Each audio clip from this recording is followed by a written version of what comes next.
இன்றைக்கி சென்செக்ஸ் 74,900 கால் ஆப்ஷனில் நான் ஒரு ட்ரேட் எடுத்து அதில் ஒரு 2000 ப்ராஃபிட் புக் பண்ணேன். இன்றைக்கி டேட் பார்த்தீங்கன்னா மே 13ஆம் தேதி 2026 புதன்கிழமை. ஸோ இந்த ஸ்ட்ரைக் ப்ரைஸில் நம்ம எங்கே என்ட்ரி ஆனோம், ஏன் என்ட்ரி ஆனோம் அப்படின்றத சார்ட்டில் நான் உங்களுக்கு எக்ஸ்பிளைன் பண்ணிடுறேன். 74,900 காலோட ஸ்ட்ரைக் ப்ரைஸ் சார்ட் ஓப்பன் பண்ணிட்டேன். 5 மினிட்ஸ் டைம் ஃப்ரேமில் பார்த்தீங்கன்னா இன்றைக்கி ட்ரேட் வந்து நான் ட்ரெண்டை பேஸ் பண்ணி தான் ட்ரேட் எடுத்தேன். அதாவது ஒரு ட்ரெண்ட் லைன் மார்க் பண்ணணும் அப்படின்னா 2 லோ இருப்பது அவசியம். ஸோ அந்த 2 லோவையும் கனெக்ட் பண்ணிவிட்டு அந்த ட்ரெண்ட் லைனுக்கு மேலேயே மூவ்மெண்ட் ஆகிற வரைக்கும் நம்ம கால் சைடில் எடுத்துக்கிறது பெட்டர். ஸோ இதை குறித்து நான் ஆல்ரெடி வீடியோ போட்டிருப்பேன் நம்முடைய சேனலில். ரீடெஸ்ட் ஸ்ட்ராட்டஜி அப்படின்ற வீடியோ நான் நம்மளுடைய சேனலில் போட்டிருப்பேன். அதாவது 1000 to 5000 வரைக்கும் எப்படி ப்ராஃபிட் பண்ணுறது எப்படி அப்படிங்கிற தம்ப்நெயிலில் அந்த வீடியோ இருக்கும். ஸோ அந்த வீடியோ முழுக்க நான் இந்த ஸ்ட்ராட்டஜி தான் நான் சொல்லி கொடுத்துருப்பேன்.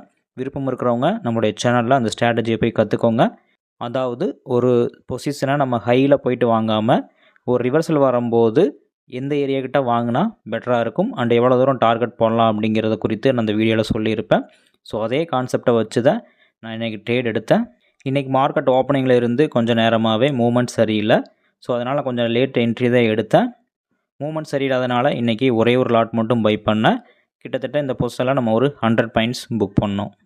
ஸோ இந்த மாதிரி ஒரு சில ப்ராப்பர் ஸ்ட்ராட்டஜியை நீங்கள் ஃபாலோ பண்ணும்போது அந்த ஸ்ட்ராட்டஜிஸ் எல்லாமே உங்களுக்கு கண்டிப்பாக ஹெல்ப்ஃபுல்லாக இருக்கும். இந்த மாதிரி இம்பார்ட்டன்ட் ஸ்ட்ராட்டஜிஸ் எல்லாமே நீங்கள் கற்றுக்கணும் அப்படின்னா நம்மளுடைய யூடியூப் சேனலை ஃபாலோ பண்ணிக்கோங்க.